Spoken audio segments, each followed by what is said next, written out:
함께 옆 사람을 보면서 반갑게 인사했으면 좋겠습니다. 환영하고 축복합니다. 다 함께 손 흔들면서 인사해 주세요. 환영하고 축복합니다. 정말 많은 분들이 와주셔서 기분이 좋습니다. 함께 즐겁게 찬양하면서 예배를 시작했으면 좋겠습니다. 먼저 서로 축복하는 시간을 갖도록 할게요.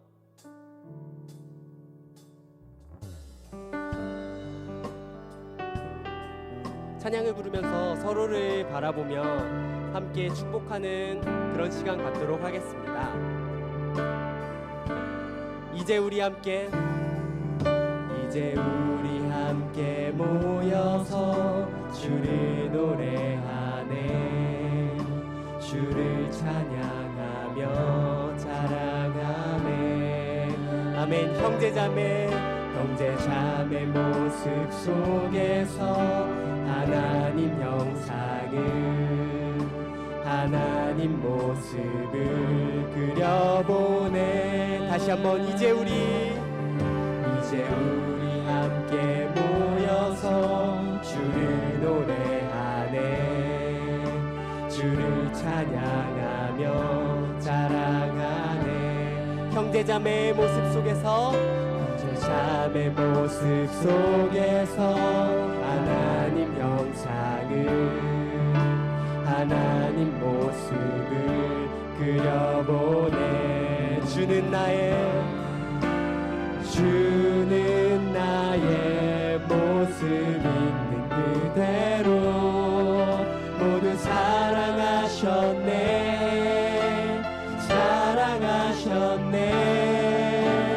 나도 당신 모습 지금 그대로 그저 사랑하리라. 이제 우리 함께 모여서 주를 노래하네. 주를 찬양하며 자랑하네. 이곳에 모인 형제자매 모습 속에서 하나님 형상을, 하나님 모습을 그려보네. 이제 우리 함께 모여서 주를 노래하네. 주를 찬양하며 자랑하네. 아멘. 형제자매 모습 속에서 하나님 형상을, 하나님 모습을 주는 나의 모습 있는 그대로, 주는 나의 모습 있는 그대로 모두 사랑하셨네.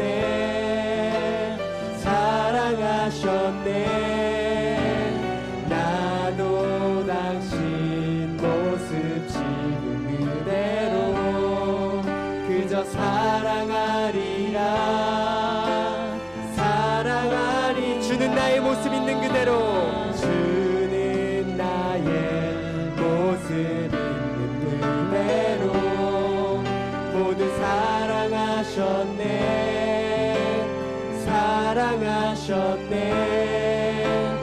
나도 당신 모습 지금 그대로 그저 사랑해 주님이,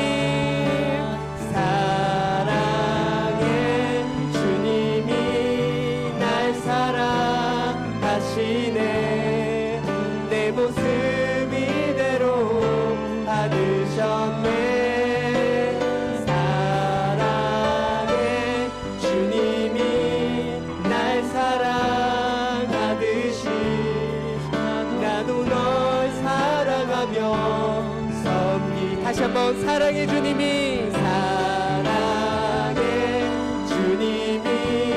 날 사랑하시네. 내 모습 이대로 받으셨네. 사랑해 주님이 날 사랑하듯이 나도 너를 사랑하며 마지막으로 사랑해 주님이 사랑해 주님이 날 사랑하시네 내 모습 이대로 받으셨네 사랑해 주님이 날 사랑하듯이 나도 널 사랑하며 섬기리 주가 주신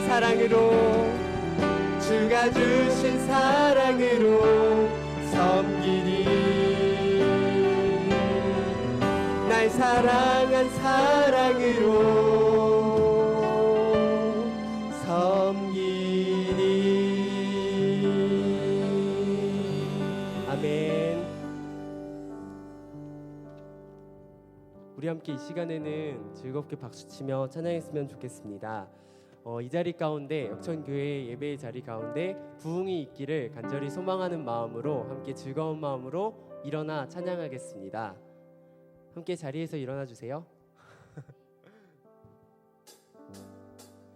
부흥이 있으리라 이 땅에 부흥이 있으리라 부흥이 있으리라 이 땅에 동쪽과 서쪽 남쪽 북쪽에 부흥이 있으리라 부흥이 있으리라 부흥이 있으리라 다시 한번 부흥이 있으리라 부흥이 있으리라 부흥이 있으리라 부흥이 있으리라 마지막으로 부흥이 있으리라 이 땅에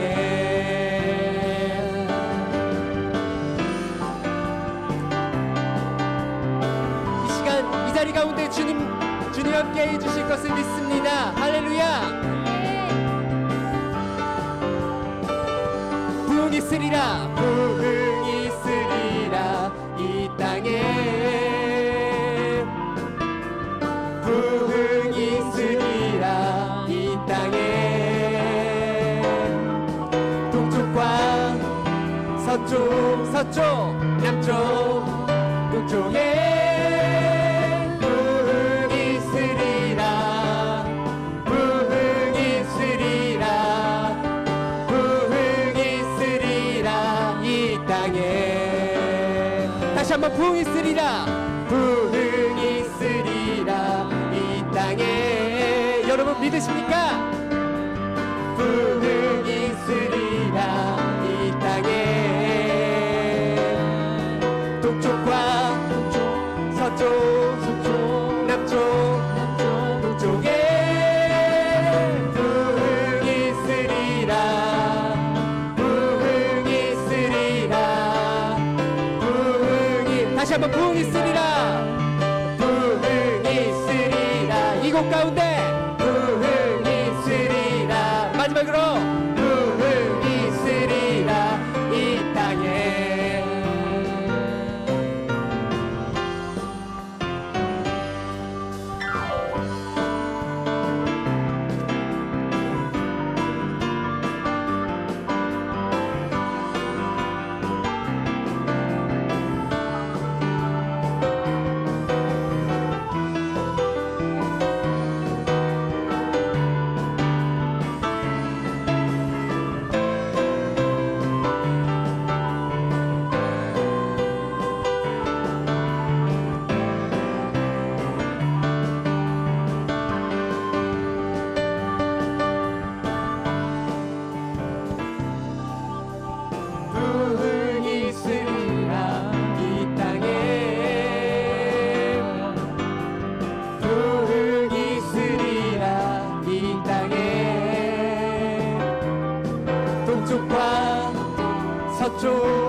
다시 한번 부흥이 있으리라 부흥이 있으리라 역천교회 가운데 부흥이 있으리라 부흥이 있으리라 이 땅에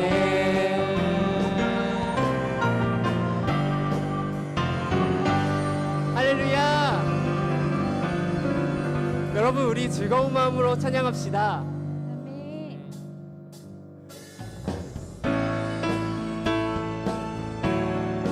지금 이 시간은 우리가 주님을 찬양하는 시간이 되었으면 좋겠습니다.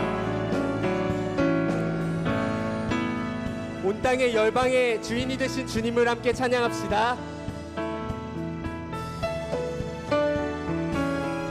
예수 열방의 소망 예수 우리의 위로자 주는 온 땅의 영원한 소망 예수 예수 어둠 속의 빛 예수 변함없는 진리 주는 온 땅의 빛이 되시네 우리 위해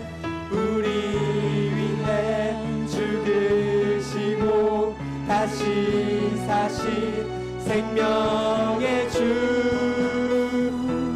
주님만이 소망이요 변함없는 반석이라 주님만이 온 세상을 비추시네 또 죽음에서 부활하신 우리 구주 평강의 왕 주를 믿는 모든 자의 소망 되신 주를 믿네 우리 다시 한번 찬양합시다. 예수 열방의 소망 예수 열방의 소망 예수 우리의 위로자 주는 온 땅의 영원한 소망 예수 어둠 속의 빛 예수 변함없는 주 아멘 주는 온 땅의 빛이 되시네 우리 위해 죽으시고 다시 사신 생명의 주 함께 찬양합시다. 주님만이 소망이요 변함없는 반석이라 주님만이 온 세상을 비추시네 또 죽음에서 부활하신 우리 구주 평강의 왕 주를 믿는 모든 자의 소망 되신 다시 한번 주님만이 소망이요 변함없는 반석이라 주님만이 온 세상을 비추시네 또 죽음에서 부활하신 우리 구주 평강의 왕 주를 믿는 모든 자의 소망 되신 주를 믿네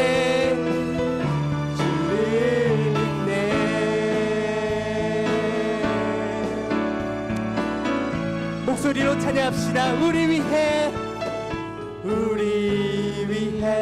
죽으시고 다시 사신 생명의 우리 위해 죽으시고 다시 사신 다시 한번 찬양합시다. 우리 위해 죽으시고 다시 다시 사신 생명의 주 우리 위해 죽으시고 다시 사신 생명의 주 주님만이 소망이요 변함없는 반석이라 주님만이 온 세상을 비추시네 또 죽음에서 부활하신 우리 구주 영광의 왕 주를 믿는 모든 자의 소망 되신 마지막으로 주님만이 소망이요 변함없는 반석이라 주님만이 온 세상을 비추시네 또 죽음에서 부활하신 우리 구주 평강의 왕 주를 믿는 모든 자의 소망 되신 주를 믿네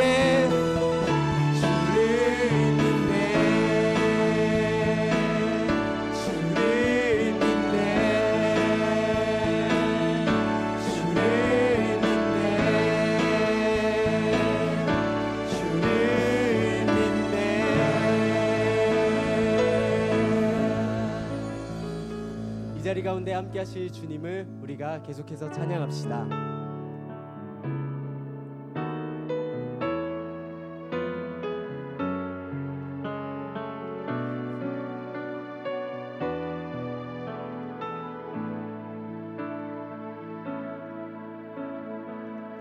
나의 영혼이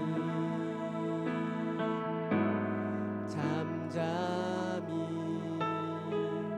하나님만 바라며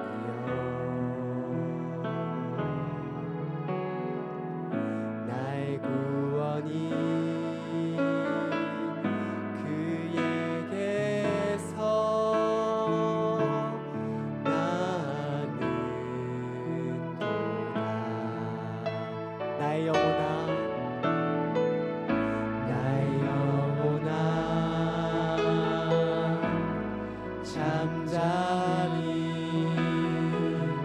하나님만 바라라 나의 소망이 저에게서 나는 도다 오직 주만이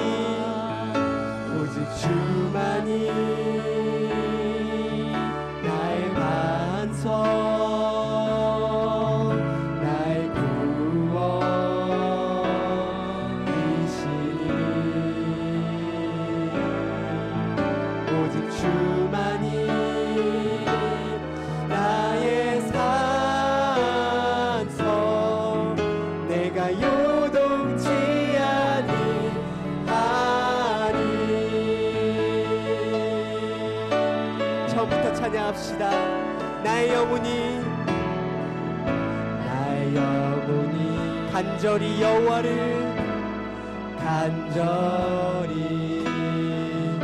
여호와를 갈망하며 나의 입술이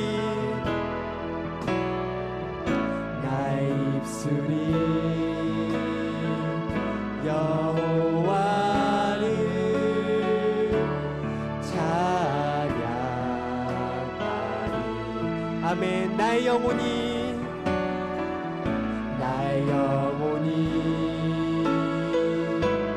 즐거이 여호와를 따르리니 나의 평생에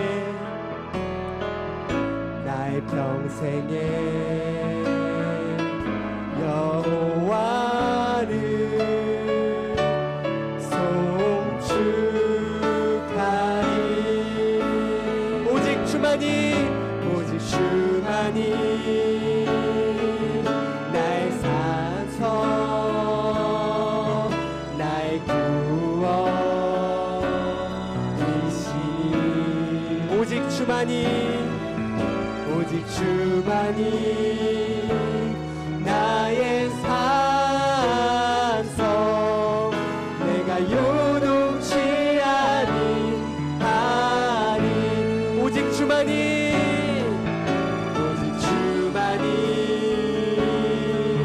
나의 반석 나의 구원이시니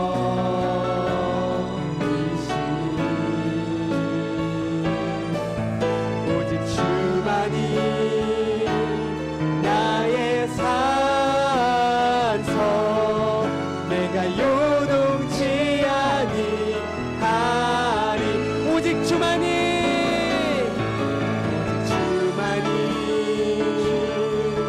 나의 반석 그렇습니다.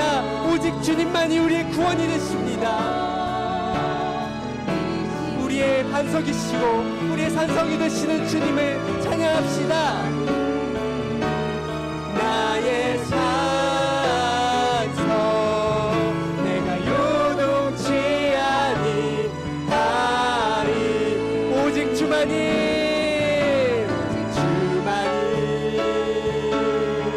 나의 반석 나의 구원이시니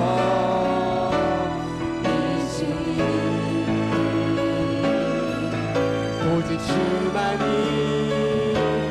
나의 산성 내가 요동치 아니하리 오직 주만이 나의 반석 나의 구원이시니 이 시간 오직 주님만을 찬양합니다. 주님 이 자리 가운데 오셔서 주님 우리의 마음을 채워주시옵소서. 함께 주여 한번 외치시고 함께 예배를 위해서 기도합시다. 주여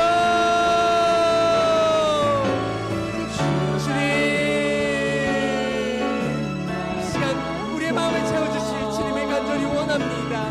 주님 찾아오셔서 주님 함께하여 주시옵소서. 모든 예배의 순간에 주관하여 주시옵시고 주님 악한 영이 틈타지 않도록 주님이 끌어주시옵시고 보호하여 주시옵소서.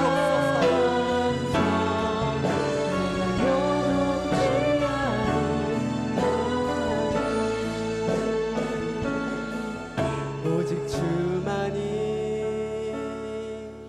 나의 산성 나의 구원이시니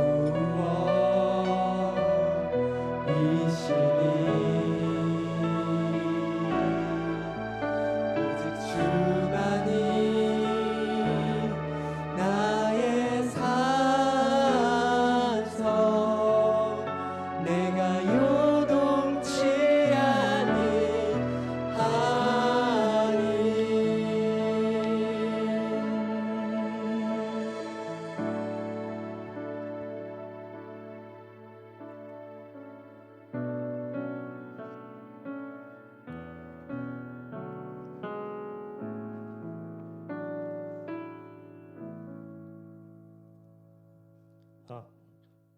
기도드리겠습니다.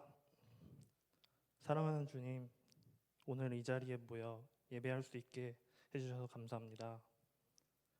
당연한 것이라고 생각했던 예배의 소중함을 느낍니다. 앞으로 주님과 같이 걸어갈 시간이 무한히 남았습니다. 그 사실을 믿고 현실에 불안하지 않으며 기쁘게 살아가고 싶습니다. 이끌어 주옵소서. 그리고 오늘 드리는 예물이 하나님 나라에 필요한 곳에 쓰이길 원합니다. 사랑하는 예수님의 이름으로 기도드렸습니다. 아멘.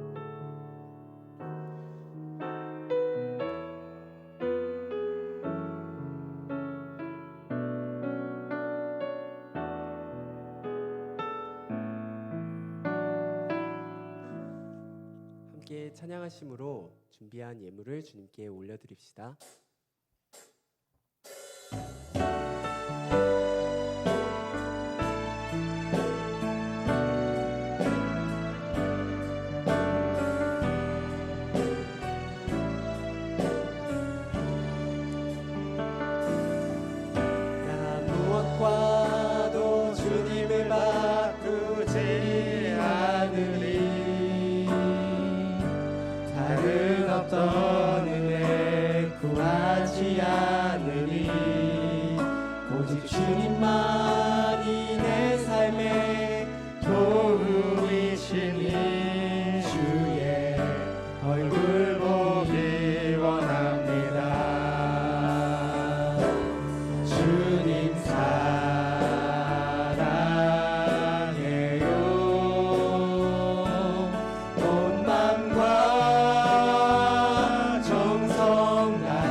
하나님 아버지 감사합니다. 하나님 오늘 이 주일도 저희가 함께 주 앞에 모여서 예배 드리게 하여 주심에 감사를 드립니다. 하나님, 저희는 한없이 연약하고 마음이 쉬 무너져 내리는 자들임을 하나님 고백합니다. 그래서 하나님의 손길과 하나님의 능력과 하나님의 선하심을 이 시간 더욱 구하며 의지하며 나아갑니다.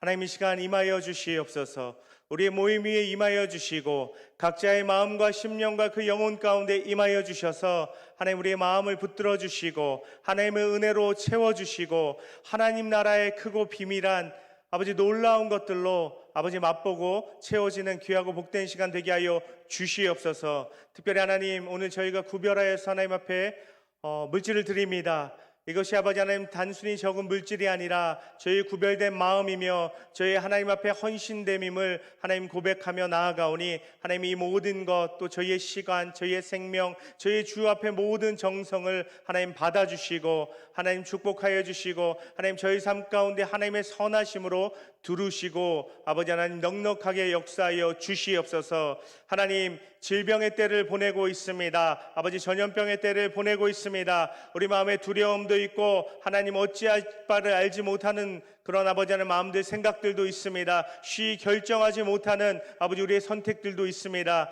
하나님 이 모든 것 가운데 함께하여 주셔서 하나님 우리 한 사람 한 사람을 지켜 보호하여 주시고 우리 앞길을 인도하여 주시옵소서. 하나님의 선하심으로 하나님의 그 밝은 빛으로 우리 삶에 등불 되어 주시고 인도함 되어 주시옵소서. 이 시간에도 하나님만을 바라보며 우리 주 앞에 아버지 하나님 영광 돌려드림을 원하며 나아갑니다. 함께하여 주시옵소서. 예수님의 이름으로 기도드립니다. 아멘.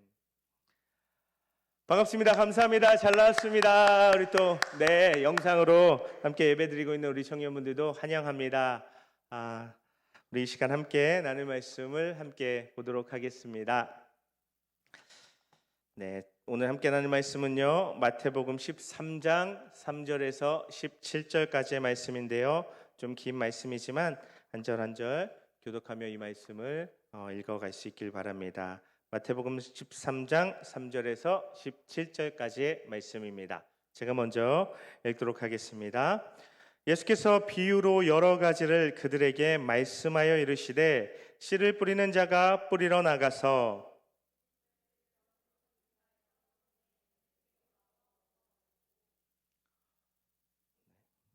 더러는 흙이 얕은 돌밭에 떨어짐에 흙이 깊지 아니하므로 곧 싹이 나오나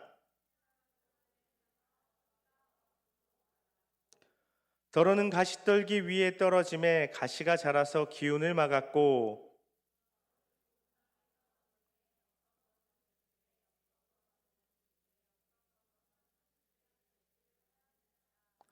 귀 있는 자는 들으라 하시니라.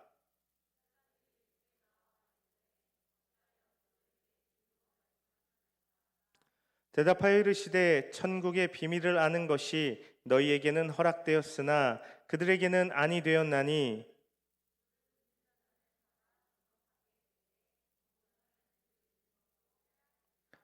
그러므로 내가 그들에게 비유로 말하는 것은 그들이 보아도 보지 못하며 들어도 듣지 못하며 깨닫지 못함이니라.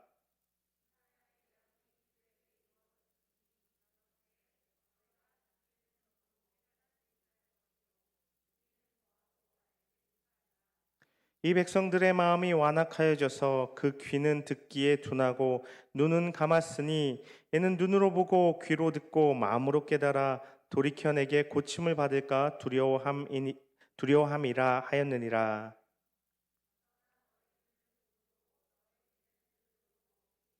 함께 읽겠습니다.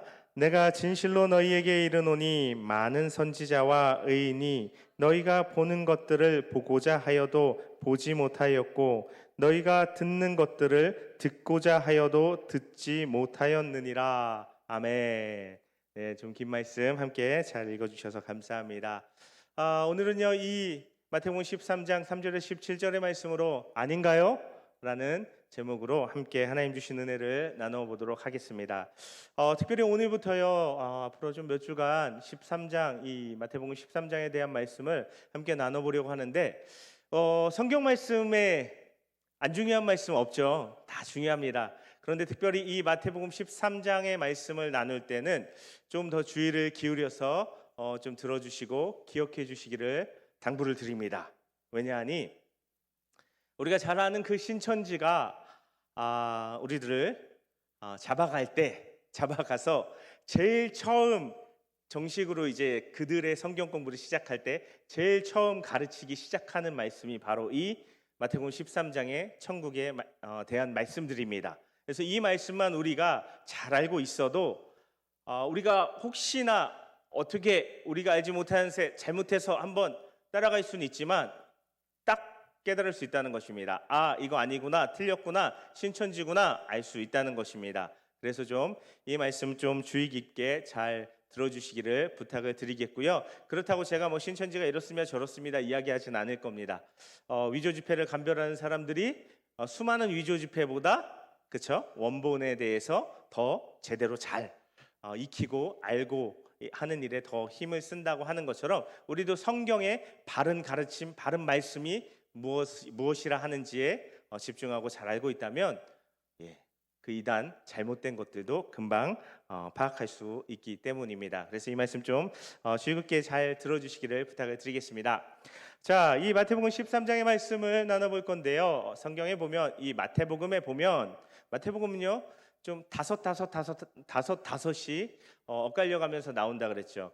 예수님의 말씀 가르침 5구러미, 예수님이 행하시는 것 5구러미, 이것이 교차되면서 마태복음이 기록되어 가고 마태복음의 이야기가 흘러간다라고 말씀드렸습니다. 왜 하필 5일까? 우리가 보통 좋아하는 숫자는 7인데 왜 하필 5일까라고 생각을 해본다면 그것은요 이 마태복음이 유대인들에 대해서 쓰여진 복음서이기 때문에 유대인들이 익숙한 모세 오경 그 5에 익숙하게 이 말씀이 기록되어 있는 것입니다. 근데 이 5개의 꾸러미 중에 오늘 특별히 이 말씀은 3번째 예수님의 가르침 꾸러미에 해당되는 말씀입니다. 근데 마태복음에서요 이 예수님의 말씀 가르침 꾸러미요 이 5개가 나올 때마다 이게 그냥 막 중구난방으로 이 얘기했다 저 얘기했다 막 이런 게 아니라 그 말씀의 가르침 꾸러미는 항상 하나의 주제를 갖습니다. 우리가 살펴봤던 5장에서 7장 말씀 산상순이라는 말씀 예수님의 제자됨, 제자도에 대한 말씀이었죠. 그리고 오늘 이 13장도 하나의 주제 천국이라는 하나님 나라라는 분명한 주제에 대한 말씀들이 쫙 여기 모아져 기록되어 있다는 것입니다. 그래서 이 마태복음 13장을 통해서 하나님 나라 천국에 대한 말씀들을 계속 나눠볼 건데요. 그 말씀들을 잘 우리가 함께 살펴보기를 원합니다. 오늘 함께 읽지는 않았지만요. 13장 1절은요. 예수님께서 제자들과 한 집에 있다가 그 집 밖으로 나가시는 모습으로 시작됩니다. 특별히 바닷가로 가시는데요. 예수님이 어디를 가실 때마다 항상 수없이 많은 사람들이 구름대 같은 사람들이 예수님께 몰려들었습니다. 어떤 예수님께서 보여주시는 기적을 보기 위해서 그 말씀을 듣기 위해서 모여들었습니다. 이날도 마찬가지예요. 바닷가에 나갔더니 바닷가에 이 해변에 사람들이 모래알같이 쫙 모여들었습니다. 그러면 예수님께서 그 모래알같이 많은 사람들 틈바구니에서 무슨 얘기를 한다 한들 집중이 잘 안 되는 거예요. 그래서 2절의 말씀에 보면 예수님께서요 특별히 이 바닷가 앞에 배를 하나 띄워진 배가 있었는데 그 배에 올라타셔서 그들하고 거리를 내시고 말씀하기 시작하신 것입니다. 그것이 바로 이제 3장 이하의 말씀인데 3장 말씀 다시 한번 볼까요? 3장 말씀 보겠습니다. 3절 말씀 한번 보겠습니다. 같이 읽어보겠습니다. 예수께서 비유로 여러 가지를 그들에게 말씀하여 이르시되 씨를 뿌리는 자가 뿌리러 나가서라는 말씀입니다. 여러분 특별히요 오늘 뭐 부탁 많이 하는데 부탁드립니다. 설교자가 가장 힘들고 어려운 설교는요 처음 보는 본문 성경에 이런 말씀이 있었어? 이런 말씀은요 설교자가 웬만큼 설교해도 괜찮아요. 근데 이런 너무 잘 알죠. 한 번쯤 주일학교 출신들 다 들어본 말씀이잖아요. 근데 이런 너무 잘 아는 말씀을 설교하려고 할 때 굉장히 긴장이 됩니다. 그러니까 오늘 좀 잘 들어주시길 부탁을 드리는데 자 예수님께서는요 이 당시 예수님 앞에 모인 사람들이 주변에서 흔히 볼 수 있었던 모습으로 이야기를 시작하십니다. 씨를 뿌리는 사람, 농부가 밭에 씨를 뿌리러 나갔다는 것입니다. 그런데 이어지는 4절의 말씀에 보면요 어떻게 되죠? 같이 읽어보겠습니다. 뿌릴새 덜어는 길가에 떨어짐에 새들이 와서 먹어버렸고 라고 되어 있습니다. 씨가 어디 떨어졌어요? 길가에 떨어졌습니다. 그래서 우리가요 특별히 오늘 같이 읽은 이 말씀에 대해서 천국에 대한 네 가지 밭의 비유라 그래서 네 가지 밭으로 분류하다 보니까 길가도 길가 밭 뭐 이렇게 말하는 경우가 있는데 사실 길가는요 그냥 길가죠. 밭이 아니에요. 여기 길가에 씨가 떨어졌어요. 딱딱하겠죠. 영양분도 없습니다. 식물이 이 씨가 싹을 틔우고 뿌리를 내리려고 해도 택도 없습니다. 안 되는 거예요. 싹을 낼 수가 없는 그런 전혀 열매 맺을 수 없는 그런 땅인 것입니다. 그러니 어떻게 될까요? 사전의 말씀처럼요. 씨가 그대로 있으니까 새가 지나가다가 여기 씨가 있네? 그럼 먹어버린다는 것입니다. 자, 그리고 나서요. 먼저 이것을 간단하게 좀 소개하고 뒤에서 더 자세히 살펴보길 원하는데 그리고 두 번째는 뭐죠? 5절 말씀 어떻게 됩니까? 덜어는 흙이 얕은 돌밭에 떨어짐에 흙이 깊지 아니하므로 곧 싹이 나오나 라는 말씀입니다.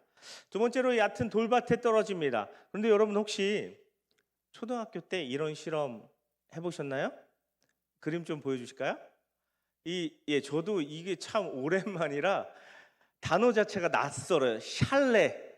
저 유리 저게 샬레라는 거죠. 샬레에 솜에 그 물 적신 솜을 이렇게 올려놓고 그 위에 강낭콩을 이렇게 올려놓으면 그냥 물 적신 솜인데 시간이 가면 뿌리가 나오고 싹이 나고 하는 일이 생긴다는 거예요. 자, 이런 것입니다.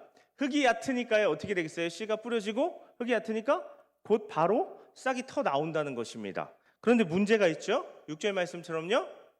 어떻게 되죠? 6절 말씀처럼 해가 돋으니까 해가 나와버리니까 뜨거운 해가 나와버리니까 특히 우리나라 여름도 뜨거운데 팔레스타인 우리나라보다 더 뜨거운 그 팔레스타인의 땅에 뜨거운 해가 돋아 나오니까 어떻게 돼요? 잠깐 싹이 났지만 얘가 뿌리가 없으니까 타버리는 거예요. 말라버리는 거예요. 뿌리에서 물을 끌어올려주고 영양분을 끌어올려줘야 그 뜨거운 햇볕을 견딜 텐데 뿌리가 없으니까 말라버린다는 것입니다. 아까 보여드렸던 이 샬레에 뿌리가 좀 났지만 이 햇볕 가운데 이 샬레를 놔두면 어떻게 되겠어요? 햇볕을 계속 받으면 솜에 있던 물이 날아가고 얘가 타버리겠죠. 말라 죽어버리겠죠. 마찬가지인 거죠. 그리고 우리가 이어서 세 번째는요. 7절의 말씀처럼요. 가시떨기 밭에 떨어지게 됩니다. 그러니까 싹도 나고 뿌리도 내리지만 가시가 뿌리도 내리고 싹이 났지만 이렇게 자라려고 하니까 어떻게 돼요? 가시가 막아버리는 거예요. 그러니까 더 이상 자라지 못하고 여기 성경의 표현대로 기운이 막혀버리게 된다는 것입니다. 그리고 마지막으로 우리가 잘 아는 것처럼 좋은 땅에 떨어진 씨앗 어떻게 돼요? 100배, 60배, 30배 풍성한 결실을 열매를 맺게 된다는 것입니다. 자, 이거는요 우리가 다 잘 아는 이미 들었던 말씀입니다. 그런데 이어서 10절의 말씀에 보면요 10절 말씀 함께 읽어보겠습니다. 제자들이 예수께 나와 이르되 어찌하여 그들에게 비유로 말씀하시나이까? 라고 제자들이 예수님께 질문합니다. 예수님, 그냥 설명해 주시면 되는데 그냥 천국에 대해서 이야기해 주시면 되는데 왜 비유로 말씀하십니까? 저 사람들 알아듣기 힘들게. 근데 성경의 말씀을 쭉 읽어보면요 이어지는 이 계속되는 비유들의 이야기를 보고 우리가 복음서의 말씀들을 읽어보다 보면 제자들이 예수님께서 뭔가 말씀을 하셨을 때 잘 알아듣던가요? 잘 못 알아들어요. 이게 무슨 말씀이지?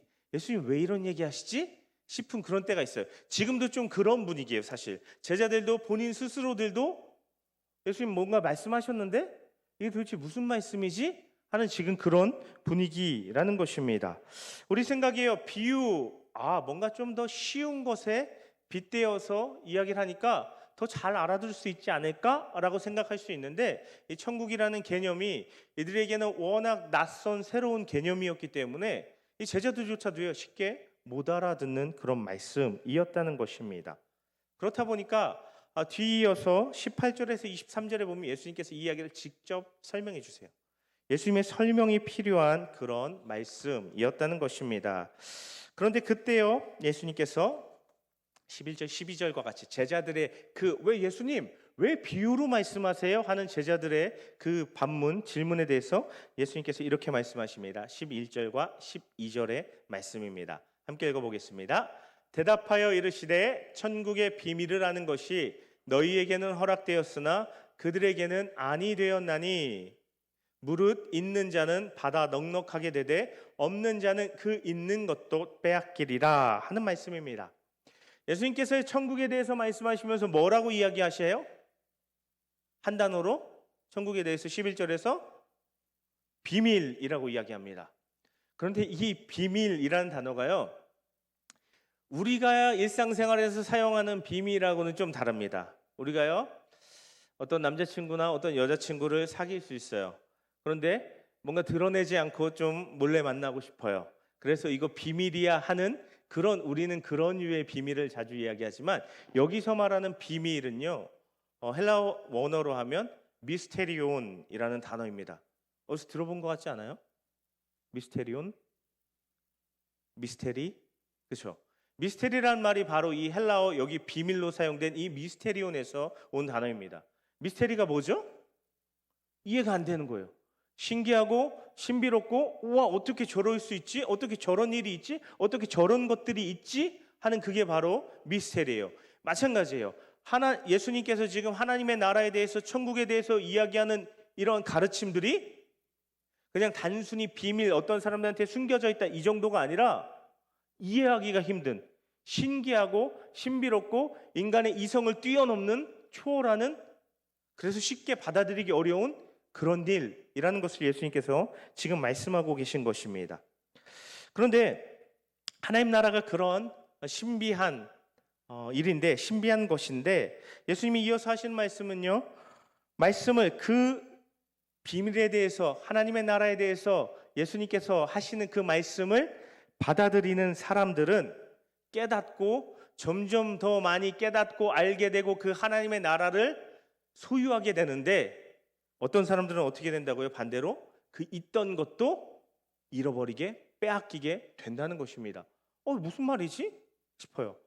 근데 지금 예수님 앞에 있는 사람들은요, 제자들도 있었고요, 다른 무리들도 섞여 있었어요. 많은 히브리인들이 있었고, 우리가 11장 12장에서 살펴본 것처럼 바리새인들도 있었습니다. 이 사람들은요, 스스로를 하나님의 백성이라고 생각했고요, 율법을 통해서 우리가 하나님을 만나고 하나님을 경험하고 하나님과 관계할 수 있다고 생각했습니다. 그런데 이 사람들이 이 하나님 나라에 대한 이 예수님의 말씀을 받아들이려고 하지 않으니 어떻게 돼요? 하나님의 백성된 신분을 잃어버리게 됩니다. 하나님을 만날 수 있는 방법도 상실하게 됩니다. 모든 하나님의 백성된 복과 은혜를 다 잃어버리게 된다는 것입니다. 예수님과 그분의 하나님 나라의 가르침을 거절함으로써 그렇게 된다는 것입니다. 그것에 대해서 예수님께서 왜 그들이 그렇게 되는지에 대해서 말씀하시는데, 그것이 바로 15절의 말씀입니다. 15절 말씀 함께 보겠습니다. 같이 읽어볼까요? 이 백성들의 마음이 완악하여져서 그 귀는 듣기에 둔하고 눈은 감았으니 이는 눈으로 보고 귀로 듣고 마음으로 깨달아 돌이켜 내게 고침을 받을까 두려워함이라 하였느니라. 제가 이 말씀을요, 이사야의 말씀을 사순절 기간에 나누면서 얘기했어요. 하나님께서 이 말씀이, 야, 그들이 고침받지 못하게 할 거야, 내가 그들을 못 고치게, 그들이 못 알아듣게, 이해하지 못하게 할 거야, 이런 차원의 말씀이 아니라고 말씀드렸어요.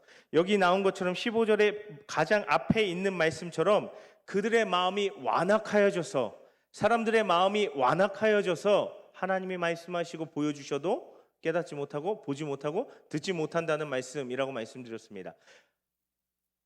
왜 하나님 나라를 깨닫지 못해요? 왜 하나님 나라를 잃어버려요? 마음이 완악해서. 근데 여기서 마음이 완악하다라는 말, 우리가 그냥 이런 건가? 대충 어떤 뜻인지는 알 것 같아요. 그런데 여기서 쓰인 이 정확한 완악하다라는 의미는요, 원어적으로 두껍다라는 의미가 기본이에요. 마음이 두껍다는 것입니다. 지금 예수님의 말씀을 듣고 있는 사람들의 마음이 두껍다라는 거예요. 무슨 얘기지? 자기들이 생각하는 것, 자기들의 지식, 자기들의 경험, 이런 것들이 두껍게 가로막혀 있다는 것입니다. 그래서 예수님이 말씀하셔도 이러한 것들로 꽉 막혀 있어서 예수님의 말씀이 들어갈 틈이 없다는 거예요. 그래서 이 사람들이 예수님의 말씀을, 하나님의 나라를 깨달을 수 없게 되었다는 것입니다. 그 결과가 14절과 같이 예수님의 말씀을 들어도, 예수님이 하시는 일을 보아도 하나님의 나라를 느끼지도 못하고 알지도 못하고 깨닫지도 못하고 경험하지도 못하게 된다라는 것입니다. 우리도 마찬가지입니다. 우리가 하나님 앞에 마음이 두꺼우면, 하나님 이거 아닌 것 같은데요, 하나님 아유 잘 모르겠는데요, 뭐 이런 마음이면 하나님이 내 삶 가운데 일하시는데도 하나님 왜 나한테는 아무것도 안 해주셔, 내가 하나님 앞에 기도해서 하나님이 응답해 주셨는데도 하나님 내 기도에 응답도 안 해주시고 하나님 나라의 하나님의 일들을 경험하지 못하고 깨닫지 못하고 살아가게 될 수 있다라는 것입니다. 그래서 예수님께서요, 앞서서도 잠시 간략하게 보았지만 4가지 밭에 대해서 말씀하실 때 그 첫 번째로 길가를 이야기하셨다는 것입니다. 말씀을 전혀 듣지 않는다는 것입니다. 듣는 것처럼 앉아있지만 전혀 받아들이지 않아요. 말씀이 그 안으로, 여기서 밭은 마음이죠. 그 마음에 전혀 말씀을 받아들이지 않아요. 꽉 닫고 있어요. 어려워서 이해를 못하겠어요. 저 하나님 말씀 잘 몰라요. 어려워요. 그래서 못 받아들이겠어요. 이해를 못하겠어요. 내가 생각했던 거하고 달라서 받아들이기가 힘들어요. 심지어는 되게 엄청나고 대단한 건 줄 알았는데 하나님 나라 별로 뭐 보기에 별거 없는 것 같은데요? 라고 생각할 수도 있다는 것입니다. 이런 생각으로 안 받아들여요. 별로 알고 싶어 하지 않는 것입니다. 계속해서 그래서요, 이 13장의 말씀은요, 계속해서 천국에 대해서 이야기하는데, 특별히 이 예수님이 말씀하신 씨라는 것은 말씀의 씨고 천국의 씨입니다. 이 말씀의 씨가, 천국의 씨가 우리 마음에 들어오게 되면, 마음의 밭에 들어오게 되고 심겨지게 되면 어떻게 돼요? 싹을 틔우고 뿌리를 내리고 자라가게 된다는 거예요. 여러분, 이게 굉장히 중요한 거예요. 내 마음에 말씀의 씨가, 천국의 씨가 심겨지게 되면 자라간다는 것입니다. 처음에는 작은 씨고 하나님 나라가 보잘것없어 보이고 아무것도 아닌 것 같지만 이게 내 안에서 자라가고 더 경험되어지고 더 깨달아지고 더 깊이 맛보게 된다는 것입니다. 하나님 나라가 일단 들어오기만 한다면, 그 말씀의 씨앗이 내 안에 들어오기만 한다면 자라간다는 것입니다. 이것을 우리가 기억할 수 있어야 한다는 것입니다. 그런데 애초에 들어오지를 못하니 싹을 틔우지 못하는 거예요. 하나님 나라가 내 마음 가운데 들어오지를 못하는 거예요.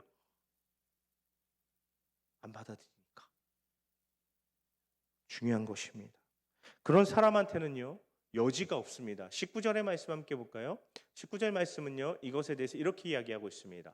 아무나 천국 말씀을 듣고 깨닫지 못할 때는 악한 자가 와서 그 마음에 뿌려진 것을 빼앗나니 이는 곧 들가에 뿌려진 자요라는 말씀입니다. 19절의 말씀은요, 분명히 이야기합니다. 말씀이 마음에 들어가지 못하면 그 말씀은, 그 씨앗은 악한 자가 와서, 마귀가 와서 가져가 버린다는 것입니다. 절대 그냥 놓아두지 않는다는 것입니다. 우리는요, 이렇게 생각합니다.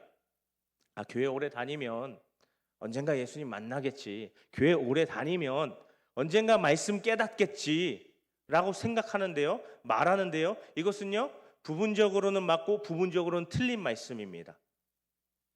말씀의 씨앗이 그냥 있으니까 언젠가 비가 오고 바람이 불고 해서 날씨가 적절하면 싹을 틔우겠지라고 생각하지만 그렇지 않다는 것입니다. 지금 믿음이 없고 말씀이 이해가 안 돼서 그렇지만 이해해 보려고 오늘 10절의 말씀의 제자들처럼 예수님 앞에 자꾸 나와서 알아보려고 물어보는 이런 사람들은요, 시간이 지나면요 깨닫게 됩니다. 예수님을 경험하게 돼요. 그런데 전혀 그런 마음이 없어요. 천국은 가야 되겠는데, 복은 받아야 되겠는데, 그래서 교회는 다녀야 되겠는데 별로 말씀은 듣고 싶지 않아. 이런 사람들은요, 시간이 아무리 지나도 하나님을 경험할 수 없고 복음을 경험할 수 없고 하나님의 선하심을 맛볼 수 없다는 것입니다. 왜냐하면 마귀가 그 말씀의 씨앗을 가져가 버리기 때문입니다. 시간 지난다고 해결되는 건 아닙니다. 시간 지난다고 구원받고 시간 지난다고 예수님 만나는 거 결코 아니라는 것입니다. 이 말씀이 그것에 대해서 우리에게 경고하고 있다는 것입니다. 하나님의 말씀을, 천국의 복음을 알려고 하고 경험하려고 해야 한다는 것입니다. 사실요, 좀 웃긴 얘기지만 우리가 학교에서 배우는 전공이 이 성경책보다 훨씬 어렵습니다. 우리가 직장에서 만나고 직장에서 해결해야 되는 일이, 사람 만나서 거래하고 어떤 사람 마음을 움직이는 일이 이 성경 말씀보다 훨씬 어렵다는 것입니다. 그리고 우리가 보기에는요, 우리는 씨앗만 보고 판단할 수 있어요. 이거 별거 아닌 것 같은데? 근데 뒤에 이어지는 말씀에도 나왔지만 씨앗만으로요, 우리가 그 나무를 판단할 수 없습니다. 씨앗은 당연히 작아 보입니다. 천국에 대한 말씀의 씨앗도 당연히 작아 보입니다. 하지만 이게 우리 안에 들어와서 일어나는 일은 우리가 상상할 수 있는, 우리의 상상을 초월한다는 것입니다. 우리가 그것을 깨닫고 우리 마음이 길가처럼 되어서 말씀이 들어오지도 못하고 싹을 틔우지도 못하는, 말씀을 받아들이지 않는 그러한 태도를 우리가 버려야 한다는 것입니다. 그래서 하나님의 말씀을 받아들이기를 축복합니다. 그런데 하나님의 말씀을 단순히 받아들인다고 끝나는 것이 아니죠. 이어지는 두 케이스는요, 그 다음에 일어날 수 있는 두 가지 사례를 보여줍니다. 먼저 20절과 21절의 말씀을 함께 보길 원하는데요, 함께 좀 읽어볼까요? 돌밭에 부러졌다는 것은 말씀을 듣고, 너무 빨리 넘어갔는데요. 말씀을 듣고 즉시 기쁨으로 받되 그 속에 뿌리가 없어 잠시 견디다가 말씀으로 말미암아 환난이나 박해가 일어날 때에는 곧 넘어가는 자요라고 말하고 있습니다. 천국의 말씀, 하나님 나라에 대한 이야기를 들으면서 우와, 하나님 나라가 이루어지면, 우리 지난번에 12장 말씀을 살펴본 것처럼 귀신이 쫓겨나가고 병이 고쳐지고 하나님께서 내 어려운 가운데 직접적으로 역사하시고 이런 하나님 나라가 임한다 하니까 이 말씀을 기쁨으로 받아들입니다. 나도 그 하나님 나라 들어가고 싶고 그 하나님 나라가 나에게 이루어지고 경험했으면 좋겠습니다. 기쁨으로 받아들입니다. 그런데 방금 읽은 말씀처럼요, 어려움이 찾아올 때 넘어지는 사람들이 있다는 것입니다. 무엇이 넘어지는 것입니까? 믿음의 자리를 떠나는 것입니다. 믿음을 버리는 것을 이야기합니다. 그런데 여기에 중요한 표현이 하나 있습니다. 무엇이냐면요, 왜 이 어려움, 이 환난과 이 고난에 대해서 뭐라고 이야기하고 있냐면 말씀으로 말미암는 환난과 고난이라고 이야기를 하고 있습니다. 그냥 삶 가운데 경험하는 돈이 없어서 몸이 아파서 이런 어려움이 아니라 말씀으로 말미암는 어려움이라는 것입니다. 예수님 믿어서 당하는 어려움, 예수님을 믿기 때문에 겪을 수밖에 없는 조롱과 비아냥, 예수님을 그 말씀대로 살아가려고 몸부림치다 보니까 겪을 수밖에 없는 손해와 어려움들이 있다라는 것입니다. 그런데 그러한 어려움 앞에서 넘어질 수 있고 넘어지는 사람들이 있다라는 것입니다. 그것이 바로 흙이 얕게 덮인 돌밭과 같은 마음, 그러한 사람들이라는 것입니다. 이것에 대해서 예수님이 분명히 말씀하시는 것은 뿌리가 있어야 한다는 것입니다. 무엇이 뿌리입니까? 말씀을 빨아들이고 하나님께로부터 은혜를 빨아들일 수 있는 그것이 뿌리라는 것입니다. 우리가 뿌리가 있어야 한다는 것인데, 저와 여러분에게 하나님 말씀에 대한, 하나님의 은혜에 대한 뿌리가 있습니까? 우리가 예수님 믿는 것 때문에 당하는 어려움, 예수님 말씀대로 살려고 하기 때문에 겪는 그런 어려움과 손해를 이겨낼 수 있는 그런 하나님의 말씀과 은혜를 빨아들일 수 있는 뿌리가 우리에게 있습니까? 하는 것입니다. 어떻게 해야 됩니까? 어떻게 뿌리가 생깁니까? 앞서서 말씀드렸던 것처럼 우리 마음의 편견, 나의 지식, 나의 경험, 하나님의 말씀을, 하나님 나라를 가로막고 있는 내 마음에 가득한 돌들을 드러내야 한다는 것입니다. 내 판단, 내 기준 드러내야 한다는 것입니다. 말씀을 있는 그대로 내 마음에 받아들일 수 있어야 한다는 것입니다. 그때 하나님의 말씀을 통해서 믿음으로, 말씀으로 살아가려는 것으로 겪게 되는 어려움을 우리가 이겨낼 수 있게 된다라는 것입니다. 말씀을 단순히 받아들이는 수준에서 그치는 것이 아니라 말씀에 깊이 뿌리내릴 수 있는, 돌들을 걷어내는 그러한 우리의 삶의, 우리 신앙의 노력이, 신앙의 태도가 있으시기를 축복합니다. 자, 그 다음에 22절의 말씀을 좀 보겠습니다. 22절 함께 좀 읽어보겠습니다.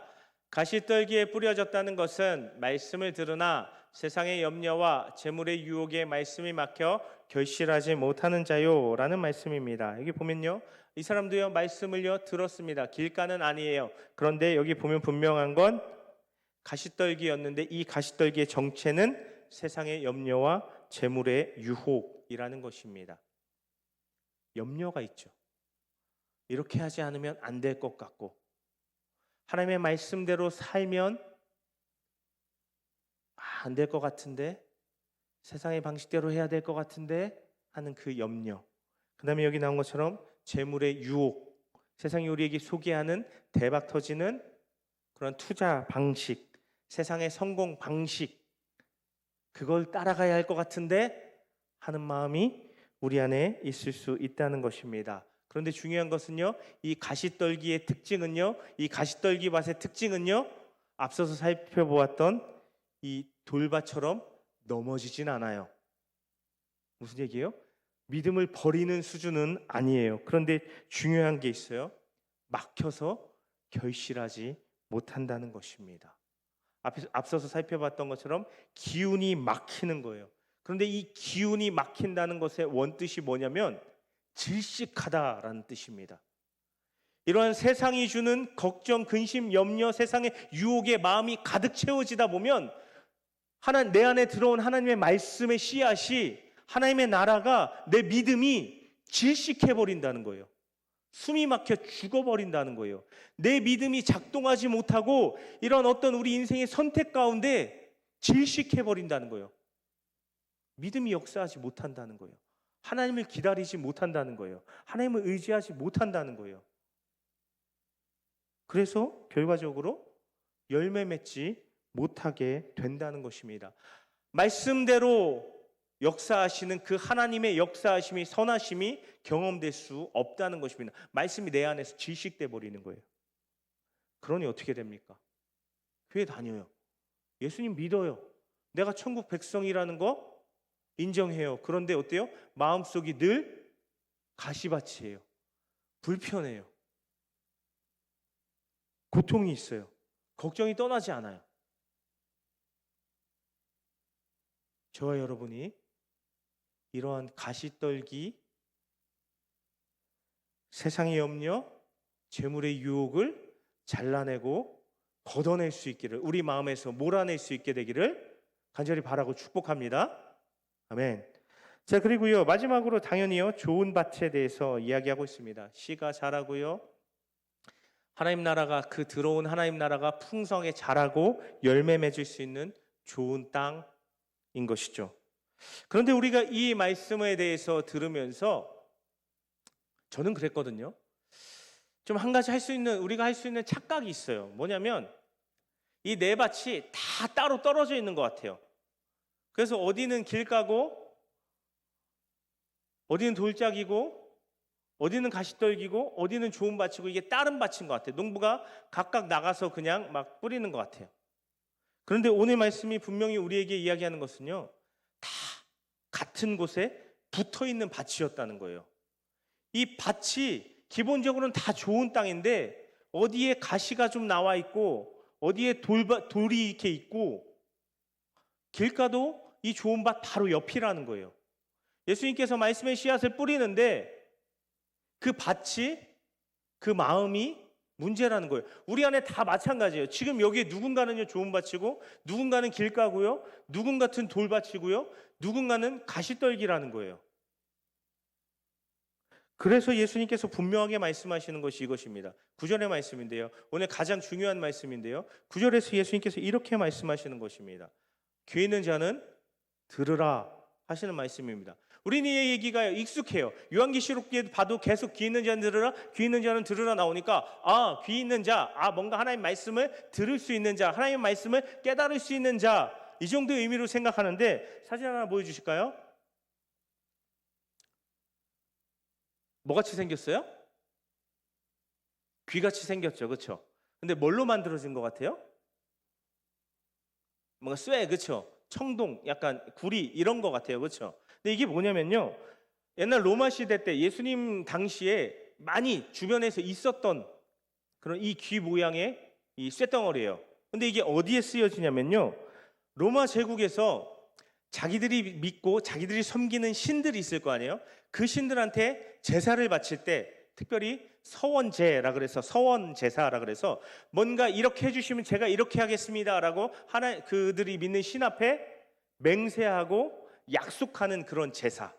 이것이 이제 우리 레위기에 보면 우리 기독교에도 이전에 그 앞선 구약에도 존재하던 그런 제사의 형태입니다. 어쨌든요, 그 사람들이 그들의 신에게 서원 제사를 바칠 때 이거를 그 제물에 섞어서 같이 바쳤다 그래요.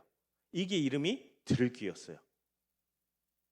특별히 이것이 갖고 있는 의미는 치료에 대해서 뭔가 낫기를 간절히 소망하는 그들의 갈망이나 아니면 그렇게 해줄 것에 대한 자기 신이 그렇게 해줄 것에 대한 감사의 의미를 담아서 이 드릴기를 제물에 같이 담아서 바쳤다는 거예요. 예수님께서는 이것을 그 드릴기를 아셨고 그 드릴기의 의미를 아시고 지금 이 말씀을 사용하신 거예요. 그렇다면 무슨 뜻이겠습니까? 힌트로요, 이 드릴기의 또 다른 의미는 맹세의 귀였습니다.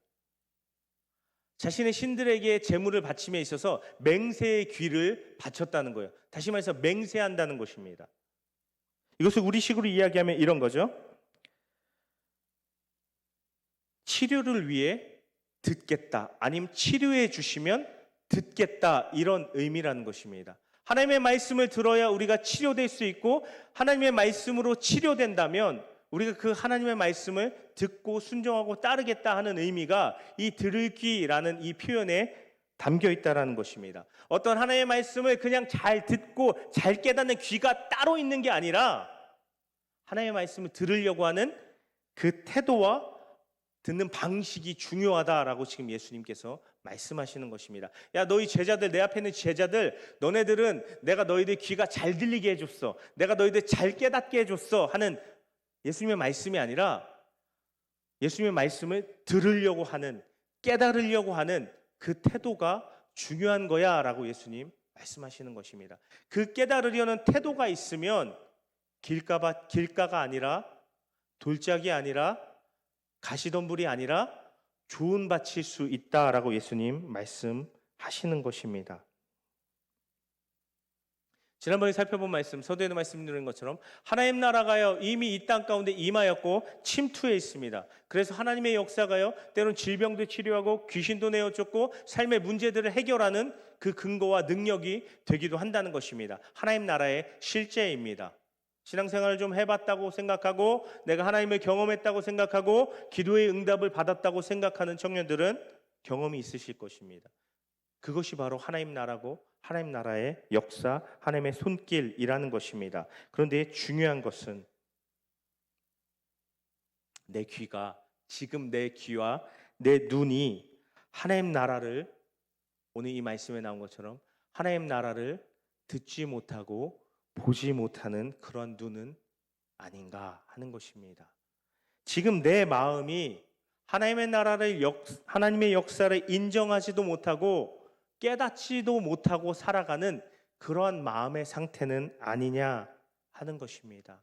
앞서서도 말씀드렸지만 제자들은요 참 답답하게 어떻게 이렇게 예수님하고 같이 다니는데도 그렇게 못 알아듣지 싶을 정도로 예수님의 말씀을 정말 못 알아듣는, 깨닫지 못하는 답답한 사람들이었습니다. 그런데 중요한 건 계속해서 예수님 앞에 나와서 물어봤어요. 질문했어요. 예수님 이게 무슨 뜻이에요? 예수님 왜 이렇게 말씀하셨어요? 예수님 지금 말씀하신 이건 뭐예요? 그러니까 어떻게 됐어요? 이 제자들이 누구보다도 하나님의 나라를, 누구보다도 예수님의 나라를 깊이 깨닫고 아는 사람들이 되었다는 거예요. 하나님 나라를 누구보다 깊이 경험하고 누리는 사람들이 되었다는 것입니다. 왜냐하면 하나님의 나라는 그 씨앗은 일단 우리 마음에 들어오면 자라기 때문입니다. 여러분, 지금 여러분 마음속에 하나님 나라가 자라고 있습니까? 하나님 나라가 경험되고 있습니까? 하나님의 손길이 느껴지고 있습니까? 예수님께서는요 이렇게 말씀하심으로 오늘 말씀을 마치셨죠. 16절 말씀입니다. 16절 함께 읽어볼까요? 그러나 너희 눈은 봄으로 너희 귀는 들음으로 복이 있도다 라는 말씀입니다. 보고 듣고 깨달을 수 있는 그 눈과 귀와 마음이 복이 있다라는 것입니다. 하나님의 나라는요, 하나님의 그 나라의 씨앗은 누구에게나 뿌려지고 있습니다. 저에게도 뿌려지고 있고 여러분에게도 뿌려지고 있고 지금 이 자리에 있는 또 가정에서 미디어로 예배를 드리는 모든 우리 청년들 모든 분들에게 말씀의 씨앗은요, 하나님 나라의 씨앗은 계속해서 뿌려지고 있어요. 그런데 누구는 그 하나님의 나라를 경험하면서 살아가고 있는데 누구는 그 하나님 나라가 있다라는 것조차도 알지 못하고 느끼지 못하고 나는 왜 이렇게 힘들지? 예수님 믿는데도 왜 이렇게 되는 일이 없지? 안 좋아지지? 라는 마음과 생각으로 불편함으로만 살아가고 있다는 것입니다. 그 차이는 이 말씀을 어떻게 받아들이고 이 말씀에 어떻게 반응하고 있느냐가 결정한다는 것입니다. 저희 여러분이 이미 임한 하나님 나라를 경험하면서 사시게 되기를 간절히 바라고 축복합니다. 여러분의 삶에 혹시 믿음을 지키기 위해서 믿음으로 살아가기 위해서 경험하지 않으면 감당하지 않으면 이겨내지 않으면 안 되는 그런 어려움이 있습니까? 혹시 집에서 교회 다닌다고 핍박을 당하거나 어려움을 당하거나 하는 그런 상황 가운데 있습니까? 저는 있었어요. 아니면 여기 나온 것처럼 세상에서 좀 더 넉넉하게 살고 싶어서 세상에서 좀 더 성공하고 싶어서 하는 마음이 나한테 있는데 세상의 어떤 그럴듯한 방법과 세상의 어떤 그럴듯한 재산을 늘릴 수 있는 좀 더 넉넉하게 할 수 있는 그러한 방법이 나에게 달콤함으로 혹시 다가오고 있습니까?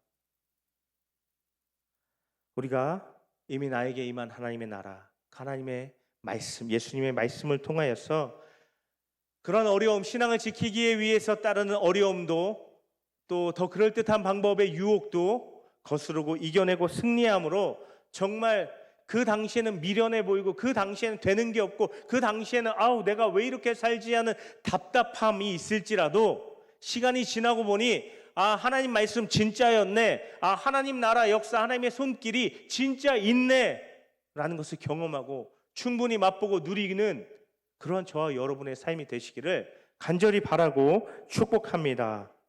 주님의 말씀이 그 방법이 옳다, 이긴다, 승리한다 하는 그 확신과 그 믿음으로 부딪혀서 승리하며 하나님의 그 넉넉한 선하신 손길들을 경험하며 살아가는 청년의 때를 경험하시고 훈련하게 되시는 저와 여러분 되시기를 간절히 바라고 축복합니다. 아멘. 우리 시간 함께 잠시 기도했으면 좋겠습니다. 오늘 말씀해 보니요, 말씀을 받아들이는 것 자체도 참 어려운 일인데 말씀을 받아들여도 그것이 끝이 아니라는 것입니다. 말씀으로 믿음의 싸움을 싸워야 하고 하나님 나라로 세상의 유혹을 거절하고 이기며 살아갈 수 있어야 한다는 것입니다. 특별히 저는요, 여기에 강조점을 두고 싶어요.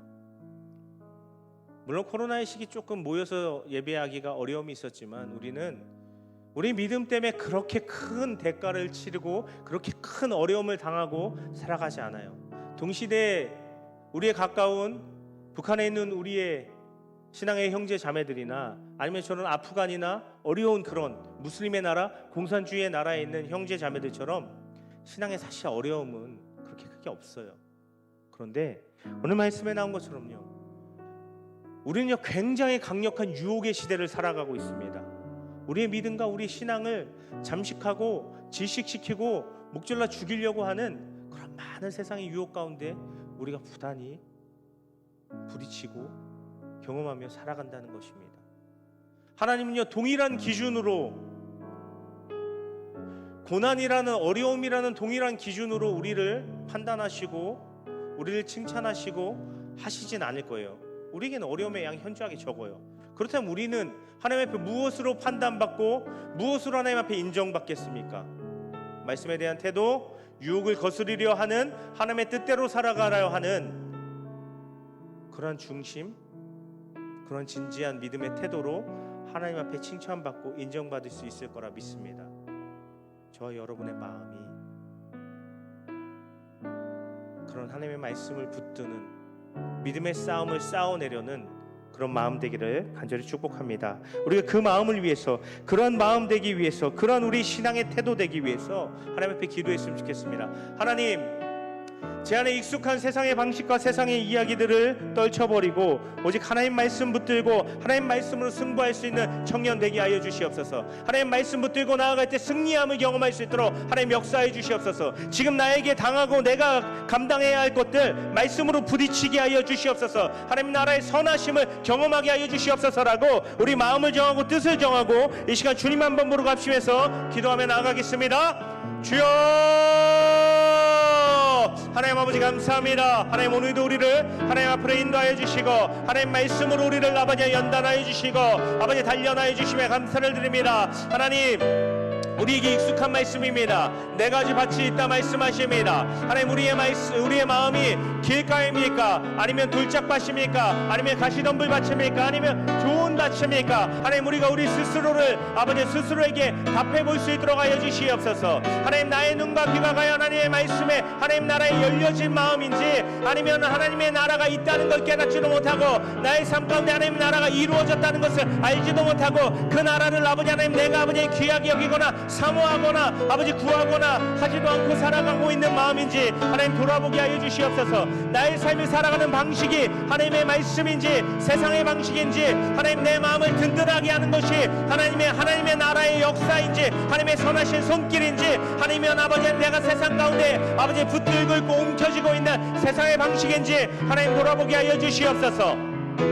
하나님, 우리에게 아버지 하나님 믿음을 지키기 위한 아버지 하나님 어떤 신앙을 아버지 하나님 아버지 앗아가려는 그런 아버지 위협과 아버지 어려움을 우리에게 적을 수 있습니다. 하지만 하나님, 우리가 아버지 하나님 세상의 유혹과 아버지 세상의 방식이 우리의 마음을 빼앗겨서 말씀을 포기하고 우리 믿음을 포기하는 우리의 아버지 믿음이 우리의 말씀이 하나님 나라 우리 안에 하나님 나라가 질식당하는 아버지 그런 삶을 아버지 하나님 살아가고 있음을 아버지 하나님 고백합니다. 하나님, 우리 안에 온전한 아버지 하나님 말씀을 통해 말씀의 씨앗이 심겨지는 좋은 밭이 되게 하여 주셔서 하나님 그 말씀이 심겨지고 그 씨앗이 심겨져서 하나님 나라가 우리 가운데 우리 안에 자라가게 하여 주시고 하나님 그 하나님 나라를 통하여서만 경험할 수 있는 하나님의 역사와 하나님의 선하심, 하나님의 치유하심, 하나님의 아버지의 역사, 하나님의 도우심과 인도하심을 아버지 경험하면서 살아갈 수 있는 우리 삶이 되게 하여 주시옵소서. 하나님, 우리가 하나님 앞에 칭찬받을 건 무엇입니까? 하나님, 세상의 방식을 따름이 아니라 세상의 유혹을 따름이 아니라 하나님의 말씀을 붙들고 아버지 힘쓰고 했으며 아버지 싸워가는 그런 우리의 삶이 아버지 마지막 때 하나님 앞에서 칭찬받고 인정받을 수 있는 아버지 그런 모습인 줄로 아버지 하나님 저희가 아버지 고백합니다. 하나님, 우리 가운데 우리 마음이 온전한 하나님 나라가 되게 하여 하나님 나라가 이루어지게 하여 주시고 아버지 하나님 나라를 확신하며 살아갈 수 있도록 하여 주시고 아버지 말씀대로 역사하신 하나님께 대한 분명한 믿음을 가지고 우리가 살아갈 수 있도록 하여 주시옵소서. 하나님, 우리가 아버지 하나님 가진 것이 없다 할지라도 아니 적은 무언가가 우리에게 있다 할지라도 그것을 의지하는 것이 아니라 오직 하나님 말씀으로 부딪히고 하나님 말씀으로 승부하고 아버지 하나님 믿음으로 신앙으로 싸워서 이겨낼 수 있는 이 세대를 이 시대를 이겨낼 수 있는 그런 믿음의 사람 믿음의 청년들 다 되게 하여 주시옵소서. 하나님 나라가 우리 눈앞에 아버지 작은 씨앗처럼 보일지라도 이것이 아버지 하나님 이루어지고 완성될 때는 자라서 완성될 때는 아버지 그 무엇도 아버지 감당할 수 없는 그 무엇도 피할 수 없는 큰 하나님의 능력과 큰 하나님의 역사와 큰 하나님의 영광과 큰 하나님의 은혜가 될 수 있음을 믿으며 하나님, 우리가 그런 하나님 나라를 아버지 하나님 가꾸며 아버지 살아갈 수 있는 우리의 삶 되게 하여 주시옵소서.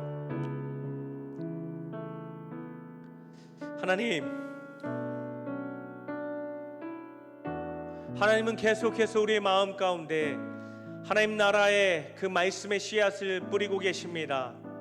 우리가 그 말씀의 씨앗을 받아들이고 가꾸기 시작하면 하나님 나라가 우리 안에 펼쳐지기 시작할 것이고 자라가기 시작할 것입니다. 시작은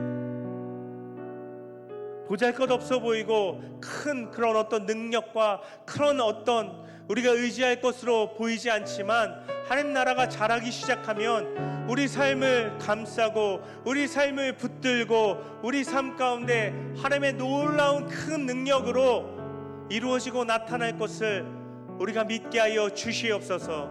그 말씀의 씨앗, 천국의 씨앗을 받아 우리가 그 말씀을 붙들고 살아감 가운데 하나님께서 말씀을 통해서 역사하고 이루시는 일들을 경험할 수 있도록 하여 주시옵소서. 믿음을 지키기 위해서 당하는 어려움, 아버지 하나님, 우리의 믿음을 질식시키려 다가오는 그 많은 유혹과 걱정들, 근심들을 말씀 붙들며 이겨내고 승리하며 나아갈 수 있는 우리 청년들의 삶이 되게 하여 주시옵소서. 축복하여 주시옵소서. 우리의 삶의 어려움 믿음으로 해결할 수 없을 것 같고 말씀으로 해결할 수 없을 것 같지만 하나님, 붙들고 의지하며 나아갈 때 하나님께서 역사하시고 인도하시는 손길을 경험할 수 있도록 하나님, 우리가 그 때를 기다릴 수 있는 믿음의 인내를 하나님 우리에게 허락하여 주시옵소서. 하나님은 결코 작지 않으며 하나님의 나라는 결코 작지 않으며 아버지 하나님, 부족하거나 능력이 없지 않음을 우리가 온전히 믿고 붙들고 의지하게 하여 주시옵소서. 우리의 마음 가운데 하나님 나라가 활짝 이루어지고 펼쳐져 갈 수 있도록 축복하여 주시고 역사하여 주시옵소서. 예수님의 이름으로 간절히 기도 올려드립니다.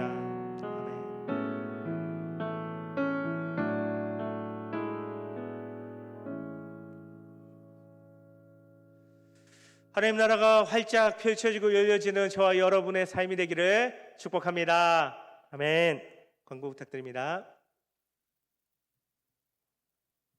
네, 이 시간 함께 예배하는 모든 청년들을 축복합니다. 계속해서 셀 모임과 팀 모임은 진행되지 않습니다. 주중 예배가 재개되었는데 수요 예배는 오후 7시 30분, 금요 예배는 오후 8시 30분에 온라인 오프라인 예배가 동시에 진행되니까 자유롭게 참여해 주시기 바랍니다.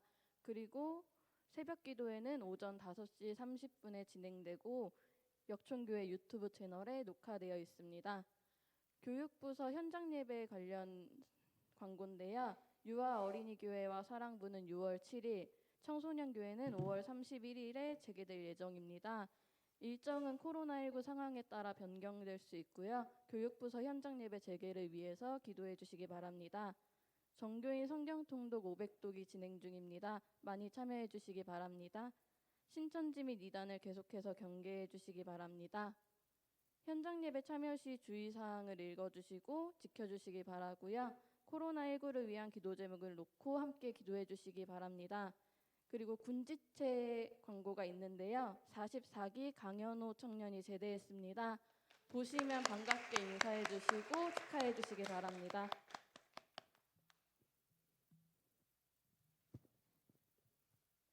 네, 광고를 매주 반복되는 광고다 보니까 그냥 그렇구나 하고 지나가는데 이번 주에 몇몇 청년들이 이제 금요 기도에 오고 싶어서 금요 기도에 있어요? 라고 물어보는 청년들이 있었어요. 근데 자그마치 이게 그쵸? 지난 한 달 이상 광고됐는데 광고를 좀 잘 들어주시고 하면 좋을 것 같습니다.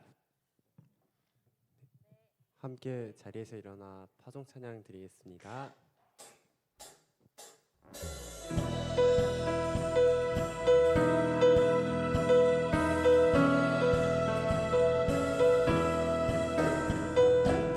걸어가는 이 길 결코 처음 밟는 길은 아니야. 수천 년 동안 온 땅 곳곳에서 주님 따른 흔적이 있으니 우리 걸어가는 이 길이 낯설고 두려워 보일지라도 삶의 무게를 뚫고 흘러 들어오는 주님 부활의 생명을 봐. 우리 함께 손잡고 가세. 조금 느리고 어려울지라도 주님 부르신 그 감격 붙잡고 손잡고 함께 가세.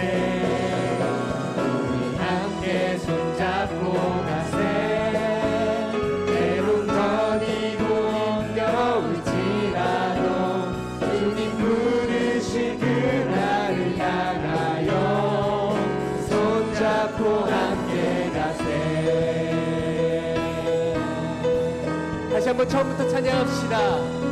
우리 걸어가는 이 길,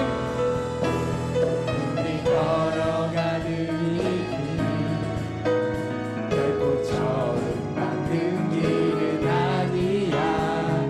수천 년 동안 온 땅 곳곳에서 주님 따르는 적 있으니 우리 걸어가는 이 길이 낯설고 두려워 보일지라도 할렐루야를 두고 흘러들어오는 주님 부활의 생명을 봐.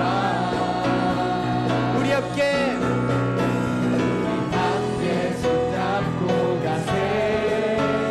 조금 느리고 어려울지라도 주님 부르신 그 감격 붙잡고 손잡고 함께 가세. 우리 함께 손잡고 가세.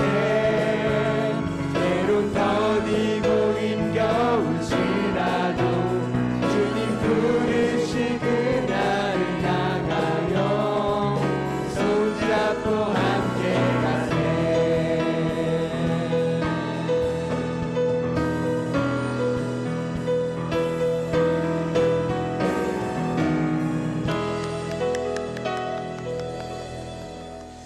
축도하겠습니다. 이제 늘 우리와 함께 하시고 우리에게 늘 천국의 소망과 천국의 그 실제 하시는 역사하심을 경험하게 해주시는 그 우리 주 예수 그리스도의 은혜와 늘 우리에게 그 충만함으로 역사하시는 하나님의 사랑과 우리 안에 하나님 나라를 이루시고 그 하나님 나라를 경험하게 하시며 우리가 다른 어떤 건 아니라 그 말씀, 그 믿음 붙들고 부딪히며 승리하게 하시는 성령의 역사하심이 오늘 말씀을 듣고 내가 주님의 말씀 붙들겠습니다. 주님의 말씀을 내 안에 심고 가꾸겠습니다. 그것으로 내 삶, 승부를 걸겠습니다. 결단하는 우리 모든 청년들과 부장님, 부감님 또 함께 영상으로 예배드리는 모든 분들 위해 이제로부터 영원토록 함께 하시기를 간절히 축원하옵나이다. 아멘.